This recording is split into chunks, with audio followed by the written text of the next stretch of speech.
Very important cases regarding bulb. ध्यान रखिएगा कुछ मेन पॉइंट्स। सबसे पहले जब भी बल्ब के केस को स्टडी करना है तो बल्ब की जो ब्राइटनेस है वो बेसिकली पूछी जाती है आपसे क्वेश्चन में कि बल्ब की ब्राइटनेस को क्या होगा, बल्ब के अक्रॉस कितना करंट या कितना एनर्जी इंक्रीज या डिक्रीज या फिर कितनी की एनर्जी लिबरेट होगी, इस तरह के क्वेश्चन आएंगे। तो उस क्वेश्चन को सॉल्व करने के लिए बड़े सिंपल से कंसेप्ट है। सबसे पहले बल्ब की जो ब्राइटनेस है वो डिपेंड करेगी उसके पावर पे और रेजिस्टेंस सेम रहेगा irrespective of the different values of the potential. कहने का मतलब क्या है, सपोज मैंने एक केस लिया, एक बल्ब लिया 100 वॉट का, उसको कनेक्ट किया 220 वोल्ट सप्लाई से। ये इंडिया में 220 वोल्ट सप्लाई हम पावर की देते हैं, पोटेंशियल प्रोवाइड करवाते हैं इन इंडिया, ठीक है। अच्छा, तो ये जो 100 वॉट वैल्यू है तो ये हमारे बल्ब की मैक्सिमम पावर है। क्या है? मैक्सिमम पावर, जो कि इंडिया के अंदर रेटेड है फॉर 220 वोल्ट सप्लाई, और 220 वोल्ट सप्लाई। यानी कि अगर पोटेंशियल आपने 250 कर दिया तो पावर इंक्रीज नहीं होने वाली, पावर 100 वॉट फिक्स कर दी गई है फॉर 220 वोल्ट सप्लाई। हाँ, अगर आप 220 से नीचे जाओगे यानी 220 वोल्ट से कम का पोटेंशियल अप्लाई करोगे तो पावर चेंज होगी। पॉइंट क्लियर हुआ? Brightness depend upon the power, brightness depend upon the power is maximum for 220 volt supply which is rated। जो भी लिखा होगा वो 220 वोल्ट के लिए फिक्स है।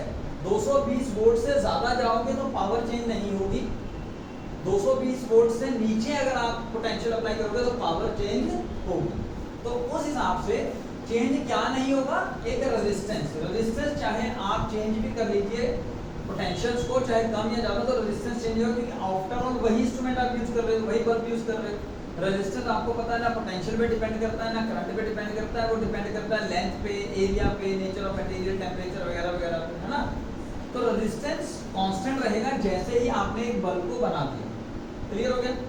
अब आपने क्या किया, केस 1 के अंदर पावर थी 220 वोल्ट, सॉरी पावर थी 100 वोल्ट, पोटेंशियल था 220 वोल्ट। आपने रेजिस्टेंस निकाला क्योंकि वो हमें चाहिए। तो रेजिस्टेंस में पावर का फॉर्मूला P = V²/R।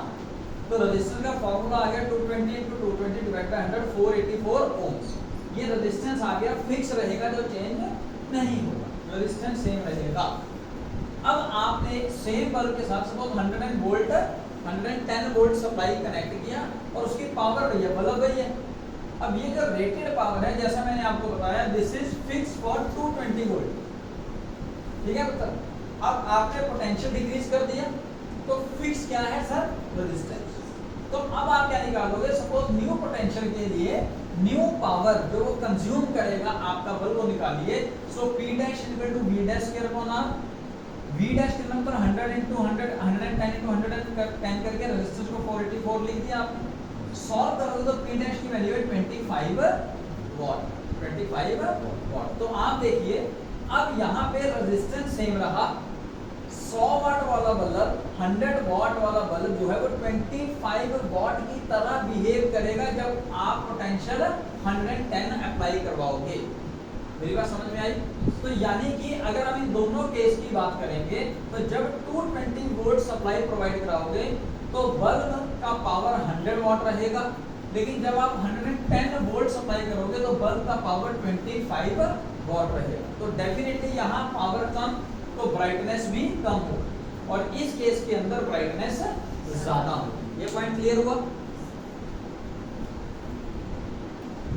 तो इस बेस पे अगर आप एक केस स्टडी करें, सपोज 3 बल्ब्स हैं, आप यहाँ पे डायग्राम देखिए, 3 बल्ब्स हैं, आपने तीनों बल्ब्स को सीरीज में कनेक्ट किया, एक की पावर 100 वॉट, एक 50 वॉट और एक 25 वॉट को, और कनेक्ट कर दिया with 220 volt supply, 220 volt supply के साथ। अब जैसे ही कनेक्ट किया आपसे पूछा गया कि कौन सा बल्ब इन तीनों में से ज्यादा ब्राइटर होगा या बराबर होंगे या कम होगा, ठीक है। Which bulb glows more brighter, ये क्वेश्चन था।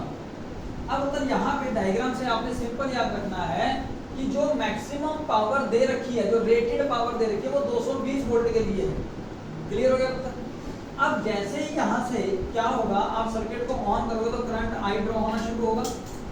जैसे करंट आई ड्रॉ होगा तो हर एक के अक्रॉस सीरीज में करंट सेम रहता है लेकिन पोटेंशियल ड्रॉप वेरी करता है। तो यहाँ पोटेंशियल सपोज V1 ड्रॉप हुआ, यहाँ V2 हुआ, यहाँ V3 हुआ, ठीक है बता। अब सबसे पहले आप सीरीज के अंदर कंसेप्ट कौन सा यूज करेंगे, यहाँ पे करंट सेम है, पोटेंशियल वेरी कर गया, तो वो बल्ब सबसे ज्यादा ग्लो करेगा जिसका रेजिस्टेंस सबसे ज्यादा होगा। सर कैसे? देखिए करंट सेम तो आप यूज करेंगे P = I²/R, तो power is directly proportional to resistance. तो सिंपल है, रेजिस्टेंस ज्यादा तो पावर ज्यादा, पावर ज्यादा तो ब्राइटनेस ज्यादा। जो रेटेड पावर है वो नहीं, जो अब आएगी कैसे वो आप समझिए। जैसा अब आप बता रहे हो कि वो तब यहाँ पे पोटेंशियल V1 है, क्या V1 के लिए पावर 100 वॉट होगी? नहीं सर। अगर V1 की वैल्यू 220 से ज्यादा आई, अगर V1 की वैल्यू 220 से ज्यादा आई तब तो पावर 100 वॉट ही रहेगी, जैसा मैंने बताया। So this will the maximum power only for 220 volt supply. अगर सर इससे कम पोटेंशियल हुआ, क्योंकि होगा, आपको पता है यहाँ पे जो नेट पोटेंशियल है तीनों में डिवाइड होना है, तो सर पावर वेरी करेगी। तो यानी कि यहाँ की जो पावर है सपोज वो P1 हो गया, यहाँ की पावर P2 हो जाएगी, यहाँ की पावर P3 हो जाएगी चेंज होने के बाद। आपने रेशो निकाल लिया P1 P2 P3 की, जिसका पावर ज्यादा P1 P2 P3 में से जिसकी वैल्यू ज्यादा वो ब्राइट भी ज्यादा हो। ये पॉइंट क्लियर हुआ। अब निकालते हैं।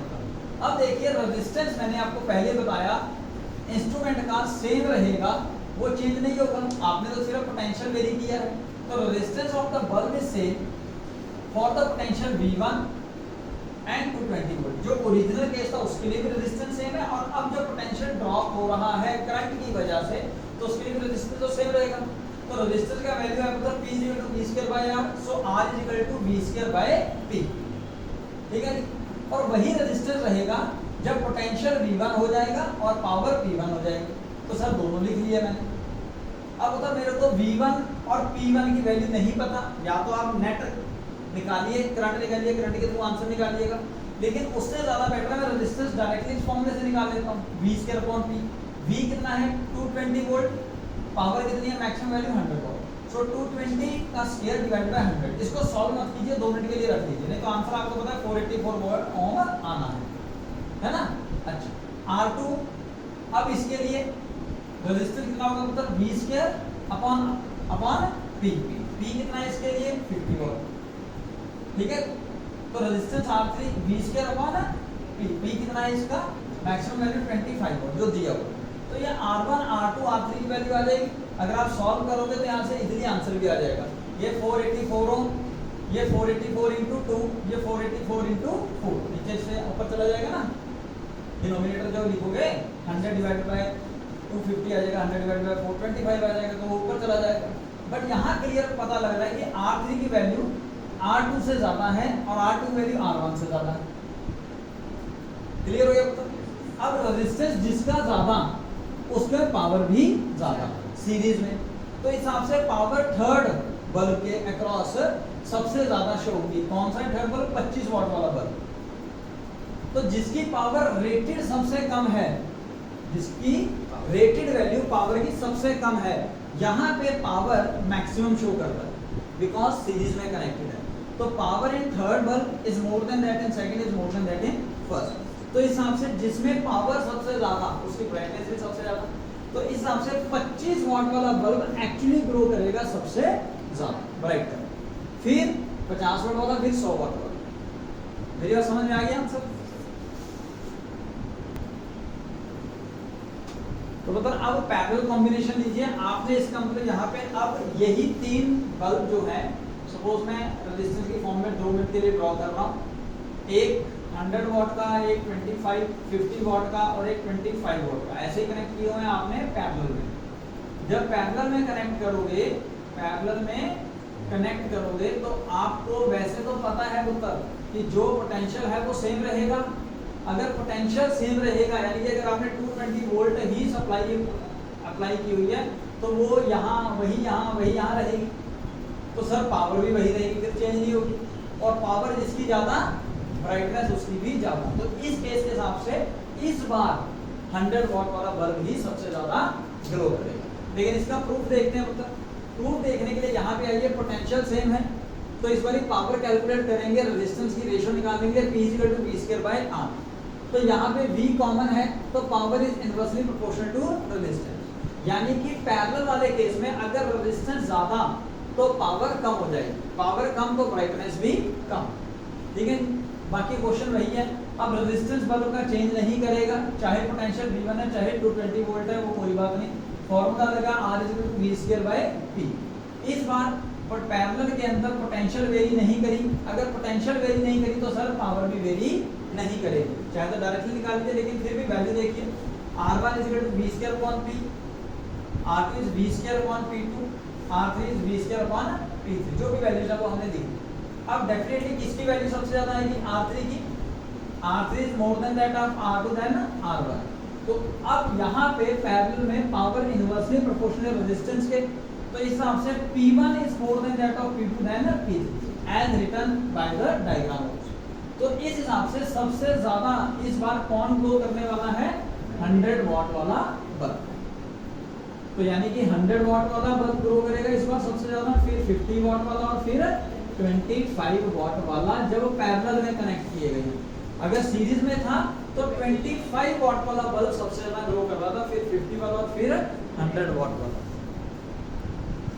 एक मिक्स ग्रुपिंग का भी देख लीजिए, मतलब सपोज आपने वही तीन बल्ब 100 वाट का, 25 वाट का और 50 वाट का कनेक्ट किया कॉम्बिनेशन में, इन दोनों को 50 वाट और 25 वाट वाले को सीरीज में लगाया, 100 वाट वाले को उसके पैरेलल में लगाया, बैटरी लगा दी 220 वोल्ट। चलो अब करंट आई जाएगा, ये दोनों पैरेलल में है तो यानी कि करंट डिवाइड होगा I1 और I2 में।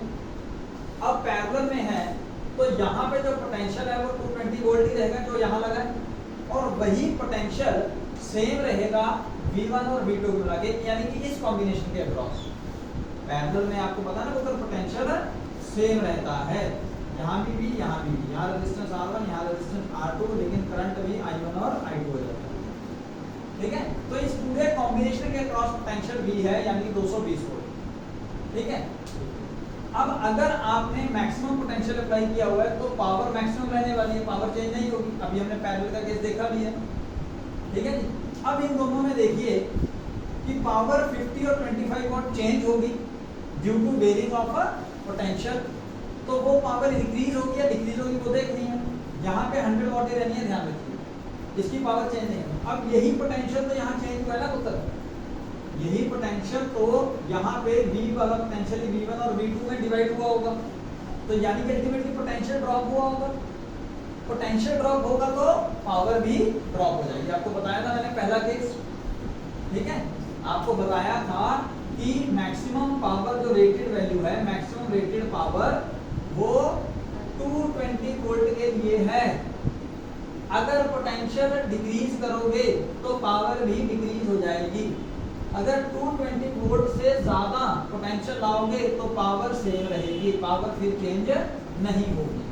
तो यहाँ पे पोटेंशियल आपने डिक्रीज किया तो पावर भी चेंज हो जाएगी, पावर डिक्रीज होगी तो डेफिनेटली ब्राइटनेस भी अलग अलग हो जाएगी। तो उसके लिए हमने देखना है इन दोनों में से किसकी पावर ज्यादा डिक्रीज हुई और किसकी कम हुई। तो सिंपल सर जी, इसका पोटेंशियल V1 है, पावर P1 हो गया, इसका पोटेंशियल V2 है तो पावर P2 हो गया। रेजिस्टेंस सेम रहेगा तो रेजिस्टेंस निकाला R = V²/P से, तो दोनों का रेजिस्टेंस ऊपर आपने निकाला जैसे अभी पहले निकाला है, तो आप खुद ही जानते हो कि R2 की वैल्यू R1 से ज्यादा है। अगर सीरीज कॉम्बिनेशन है तो करंट सेम रहता है, power directly proportional to resistance होता है, तो जिसका रेजिस्टेंस ज्यादा उसकी पावर भी ज्यादा। यानी कि इस हिसाब से 25 वाट वाला बल्ब 50 वाट वाले के मुकाबले ज्यादा ब्राइटली ग्लो करेगा, और 100 वाट वाला तो मैक्सिमम ग्लो करेगा ही करेगा। आप एग्जैक्ट वैल्यू चाहो तो वो भी आप निकाल सकते हो। उसके लिए आपको पहले इन दोनों का रेजिस्टेंस एग्जैक्ट वैल्यू निकालनी है, दोनों को सीरीज में कनेक्ट करना है, ऐड करना है, फिर उसका जो आंसर आएगा वो इसके रेजिस्टेंस के साथ पैरेलल में लगा के कैलकुलेट करना है, तो फाइनल R इक्विवेलेंट आ जाएगा। R इक्विवेलेंट आ जाएगा तो V दिया हुआ है, I निकाल लो। अब भैया I आपके पास आ गया तो वैल्यू पुट करके सबकी पावर अलग अलग निकाल सकते हो, लेकिन अगर कंपैरिजन करना है तो प्लीज सबकी वैल्यूज को अलग अलग मत निकालिए, क्वेश्चन बहुत लंबा चला जाएगा। अगर एग्जैक्ट वैल्यूज पूछे तो निकाल लो, अदरवाइज आप कंपैरिजन देखिए। तो इस हिसाब से सबसे ज्यादा थर्ड बल्ब, फिर सेकंड और फिर फर्स्ट बल्ब, यानी कि सबसे ज्यादा 100 वाट वाला, फिर 25 वाट वाला और फिर 50 वाट वाला बल्ब जो है वो ग्लो करेगा।